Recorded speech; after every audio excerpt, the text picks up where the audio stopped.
Class 11th, as you know, we were doing chapter Secularism, that is chapter number 8 from your political theory. Today I will be forwarding my chapter. I will be covering unit 8.4, that is Indian model of secularism. जब मैं Indian model of secularism की बात करती हूँ बेटा, तो it is a contrast with the western model of secularism. ये बात अलग है कि जब हम वर्ड सेकुलरिज्म का ही इस्तेमाल करते हैं, समटाइम्स ये बोला जाता है कि इंडियन सेकुलरिज्म और कुछ भी नहीं है, it is an imitation. Imitation का मतलब चमक, प्रतिरूप, ठीक है, छाया. It is an imitation of the western secularism. अब यहाँ से हम ये कहते हैं नहीं, ऐसा नहीं है. जब हम अपने कॉन्स्टिट्यूशन को पढ़ते हैं और वहाँ पर हम क्लॉज बाय क्लॉज आर्टिकल्स पढ़ते हैं, then we come to realize that Indian secularism is basically or fundamentally different from Western secularism. जब हम बात करते हैं कैसे, तो आपका पहला पॉइंट आता है. इंडियन सेकुलरिज्म कभी भी सिर्फ फोकस नहीं करता कि वो चर्च और स्टेट को, यहाँ चर्च का मतलब आप रिलीजन लेंगे क्योंकि बुक में चर्च लिखा हुआ है, मैंने यहाँ चर्च लिखा था. इंडियन सेकुलरिज्म सिर्फ फोकस नहीं करता कि रिलीजन और स्टेट को सेपरेट कर दिया जाए, बल्कि वो इस आइडिया को भी प्रमोट करता है कि इंटर रिलीजियस इक्वालिटी का होना बहुत ज़्यादा ज़रूरी है. हमारी बुक में हम इसी के आगे और डिटेल्स में पढ़ते हैं. हम कहते हैं इंडियन सेकुलरिज्म को डिस्टिंक्टिव क्या बनाता है, तो उसके लिए सबसे पहले हमारे लिए जानना ज़रूरी है कि जो भी हमारे देश में रिलीजियस डाइवर्सिटीज़ हैं, ठीक है, वो बहुत पहले से हैं. इनफैक्ट वो हमारे देश में वेस्टर्न या मॉडर्न आइडियाज़ आने से पहले भी हैं. हमारे देश में शुरुआती टाइम से इंटर रिलीजियस टॉलरेंस को अपनाया जाता था. Remember at the time of Mauryans we were Hindus but we also accepted Buddhism. Along with Buddhism we adapted Jainism.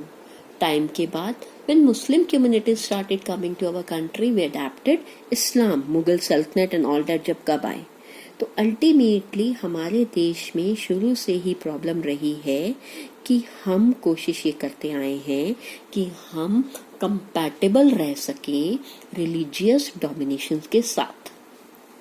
कोई भी रिलीजियस राजा हमारे देश पे करा, उसके धर्म के साथ हमने कंपैटिबल रहने की कोशिश की है. कई बार हमने स्पेस भी सबको प्रोवाइड की है. हाँ, ये बात अलग है कि कई बार ऐसे चांसेस हुए हैं जहाँ फ्रीडम अनलिमिटेड नहीं थी, हमने फ्रीडम को लिमिटेड करने की कोशिश की है. बट स्ट्रेस हमेशा हमारा यही रहा कि हम एक ऐसी सोसाइटी चाहते हैं जहाँ पर कोई सिविल वॉर ना हो. हम इस वर्च्यू के साथ काम करते आए हैं कि पीस मेंटेन रहे. हम इस तरीके के साथ काम करते हुए आए हैं जहाँ लोग एक तरफ इक्वल डिग्निटी और इक्वल रिस्पेक्ट के लिए साथ लड़ते थे, वहीं पर लोग जो हैं वो इंटर कम्युनिटी इक्वालिटी को प्रमोट कर सकें. तो हिंदुस्तान का जो फर्स्ट पॉइंट है सेकुलरिज्म को लेकर, वो सिर्फ ये कहता है that we don't want that there should be a separation between religion and state. Number 2, हम जब बात करते हैं तो हम फोकस करते हैं on equal focus is given on intra-religious dominations. अगर एक धर्म के अंदर हमने कोई कमियां भी पाई हैं, तो हमेशा हमारे देश की गवर्नमेंट्स ने, हमेशा हमारे नेशनल लीडर्स ने, हमेशा हमारे रिलीजियस लीडर्स ने इस बात को हाईलाइट करने की कोशिश की है that we want that there should be equality और equal treatment given even to the followers of the same religion. इसके लिए हमें अगर इंटरफेयर भी करना पड़ता है किसी भी रिलीजन में, तो हम करते हैं. हमारे देश की सेकुलरिज्म की बात है कि it basically is the result of interaction between the religion and a state in a other way. जैसे कि इंडियन सेकुलरिज्म अपोज करता है ऑपरेशन ऑफ दलित्स या oppression of womanhood, oppression of women according to the according to the Hindu religion. या कहीं ना कहीं हम ये बात करते हैं that our government always being very much against the discrimination against the women within the Indian Islam or Indian Christianity, and whenever it founds that there is a threat of majority community within a religion जिसके कारण minority religious communities को नुकसान पहुंचाया जाएगा, तो हमारे देश ने उसके लिए कानून भी बनाए हैं. ठीक है. वेस्टर्न सेकुलरिज्म कहता है मेरा क्या मतलब, लेकिन इंडियन सेकुलरिज्म कहता है नहीं मेरा तो मतलब है. हमारे देश में कितना 2 साल पहले से लेकर पिछले साल तक हाईलाइट्स में रहा ट्रिपल तलाक बिल. हमारे देश ने उससे पीछे कदम नहीं हटाया. वो कहता है नहीं, जब इंटरफेयर करने की जरूरत पड़ेगी मैं इंटरफेयर करूंगा, और वो करता है. ठीक है. इस सेकंड डिफरेंस के बाद हम आते हैं अपने थर्ड डिफरेंस के ऊपर. जब हम थर्ड डिफरेंस के ऊपर आते हैं तो हम ये कहते हैं कि हमारा देश, एक मिनट बेटा, हाँ, हमारा देश जो है वो सिर्फ इससे डील नहीं करता कि रिलीजियस फ्रीडम लोगों को दी जाए. It does not deal that only a freedom related religion, बल्कि वो ये कहता है कि जो माइनॉरिटी कम्युनिटी के धर्म के लोग हैं हमें उन्हें भी फ्रीडम देने की जरूरत है. वो ये कहते हैं कि किसी भी धर्म के जन्म होने के साथ हमारे फंडामेंटल राइट्स में भी हमें ये दिया गया है कि an individual is having a right to profess, to practise, to propagate the religion of his और her choice. Religious minorities are having a right to exist, having a right to maintain their own culture and educational or religious institutions. यहाँ पर हमारा secular state ये कहता है कि हमारे पास हमेशा से एक स्पेस है, एक रूम है, एक जगह है जहाँ पर हम हर धर्म के लोगों को एक दूसरे के साथ कंपैटिबल करा सकते हैं. एक जगह हमने रखी है जहाँ गवर्नमेंट इंटरफेयर कर सकती है और वो हमेशा सपोर्ट करेगी रिलीजियस रिफॉर्म्स को.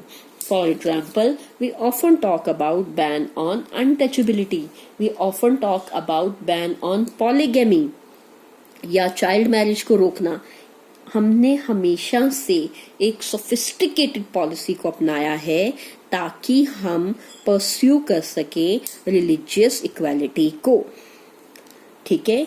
यहाँ पर फिर दोबारा से हम बिल्कुल जो है वो अपने आप को अलग रखते हैं from American style of religion. इसमें एक चीज मैंने नहीं लिखी बेटा, लेकिन वो इम्पोर्टेंट है.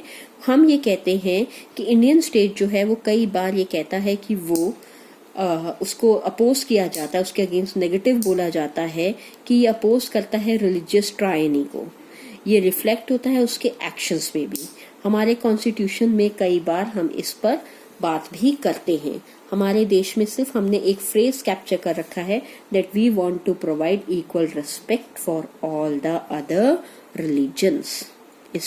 इस फ्रेज का मतलब है कि इक्वल फीलिंग, इक्वल रिस्पेक्ट के साथ हम अपने देश में हर रिलीजन को और उसकी प्रैक्टिसेस को एस्टैब्लिश करते हैं, और अगर जरूरत पड़ती है तो स्टेट उसमें इंटरफेयर भी करता है.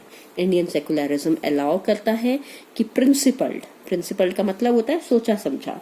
प्रिंसिपल्ड स्टेट इंटरवेंशन होना चाहिए इन ऑल द रिलीजन्स. ठीक है. कई बार ऐसा लगता है कि इस इंटरवेंशन के कारण कुछ रिलीजन्स के साथ धोखाधड़ी हो रही है, लेकिन अगर हमें कास्ट हायरार्कीज को दूर करना है, अगर हमने ड्रॉबैक्स को दूर करना है, तो ये हमारे लिए बहुत ज्यादा जरूरी है. बाकी इंडियन सेकुलरिज्म किस तरीके से क्रिटिसाइज है ये हमारा यूनिट 8.5 में आएगा.